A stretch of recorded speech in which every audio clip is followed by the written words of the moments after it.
Assalamu alaikum dear students. Welcome to my YouTube channel Biology with Sir Kaleem. आज हम matric biology में जो topic पढ़ने जा रहे हैं उस टॉपिक का नाम है स्टोमेटा। तो ये हमारा लेक्चर नंबर होगा लेक्चर नंबर 3। तो आइए स्टार्ट करते हैं। स्टोमेटा। तो स्टोमेटा क्या होता है?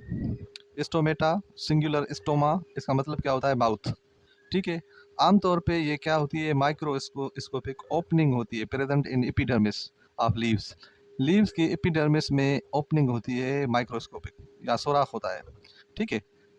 इस सुराख का काम क्या होता है? इस सुराख का क्या काम होता है? गैसेज एक्सचेंज करना।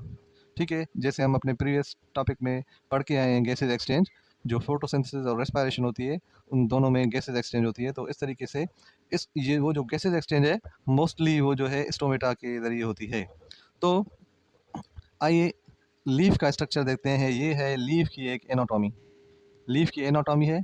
सबसे पहले ऊपर आप यहाँ पे देखें, ये आपको ऊपर वाली जो लेयर नज़र आ रही है इसको बोलते हैं अपर अपर एपिडर्मिस। Upper epidermis. उसके बाद ये नीचे वाली आपको नज़र आ रही है, इसको बोलते हैं लोअर एपी लोअर एपिडर्मिस। ठीक है। और बीच वाला हिस्सा, इसको बोलते हैं बीच वाला हिस्सा, इसको बोलते हैं मीजोफिल। इसको क्या बोलते हैं? मीजोफिल। ये जो बीच वाला हिस्सा है मीजोफिल, ये फिर मुश्तमिल होता है दो टाइप के सेल। एक ये ऊपर आपको सेल नज़र आ रहे हैं, इन सेल्स को कहते हैं पॉलीसेड। पॉलीसेड।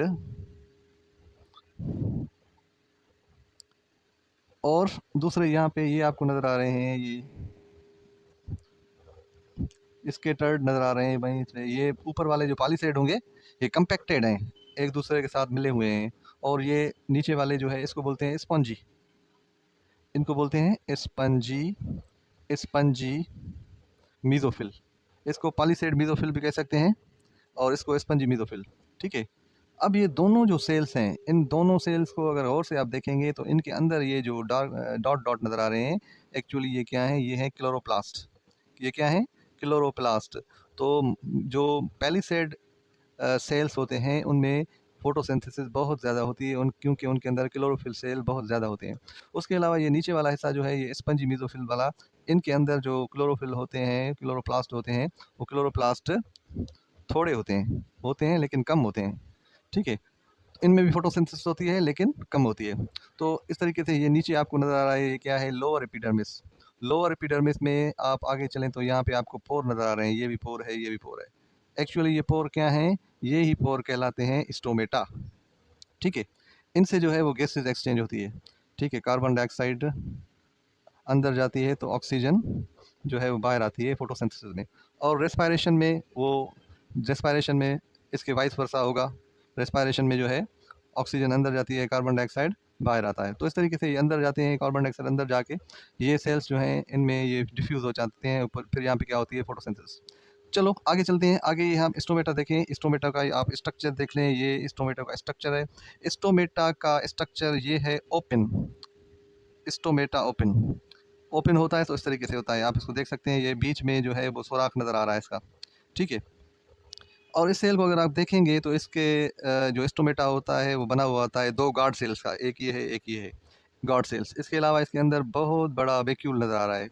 वैक्यूल, क्योंकि प्लांट सेल है, प्लांट सेल के अंदर सबसे ज़्यादा जो जगह घेरता है वो कौन सा होता है? वो होता है वैक्यूल। तो ये वैक्यूल है, प्लस में क्लोरोप्लास्ट भी इनमें बहुत सारे मौजूद होते हैं। और एक सारे मुख्तलिफ जो ऑर्गेनेल्स होते हैं वो भी होंगे। यहाँ पे ये मैंने दिया है, क्या ये है? न्यूक्लाई। ठीक है। इसका इसका दोनों का। तो ये ओपन हो गया, ये क्लोज हो गया। अब ये देखते हैं ये ओपन और क्लोज कैसे होते हैं। स्टोमेटा जब ओपन होता है कैसे होता है? डे टाइम, दिन के टाइम जब फोटोसिंथेसिस होती है तो फिर क्या होता है? फोटोसिंथेटिक प्रोडक्ट्स या सॉल्यूट्स बनते हैं, ग्लूकोज वगैरह। जैसे ग्लूकोज बनता है तो इससे क्या होता है? Increase in turgidity of guard cells. Guard cells की टर्जिडिटी बढ़ जाती है। टर्जिडिटी बढ़ने के बाद क्या हो जाता है? ये खुल जाते हैं। ठीक है। यहाँ पे स्टोमेटा की ओपनिंग या स्टोमेटा की क्लोजिंग डिपेंड करती है turgidity of guard cells. Okay. तो उसके बाद ये क्लोज कैसे होते हैं? एट नाइट, जब रात को फोटोसिंथेटिक प्रोडक्ट्स जो होते हैं वो जो दिन को बन रहे होते हैं अभी इसमें स्टोर होते हैं, तो फिर क्या होता है ये फोटोसिंथेटिक प्रोडक्ट्स यूज हो जाते हैं। ठीक है, फोटोसिंथेटिक प्रोडक्ट जब यूज हो जाते हैं तो फिर क्या होता है, decrease in turgidity of guard cells की सख्ती जो है वो ख़त्म हो जाती है और वो जो है सिकुड़ जाते हैं, सिकुड़ होके बंद हो जाते हैं। तो इस तरीके से ये है गार्ड सेल्स की ओपनिंग और क्लोजिंग का मैकेनिज्म। उम्मीद है आपको टॉपिक समझ में आ गया होगा। अगर समझ में नहीं आया है तो काइंडली आप जो है क्वेश्चन कर सकते हो। ओके, थैंक यू, अल्लाह हाफिज़।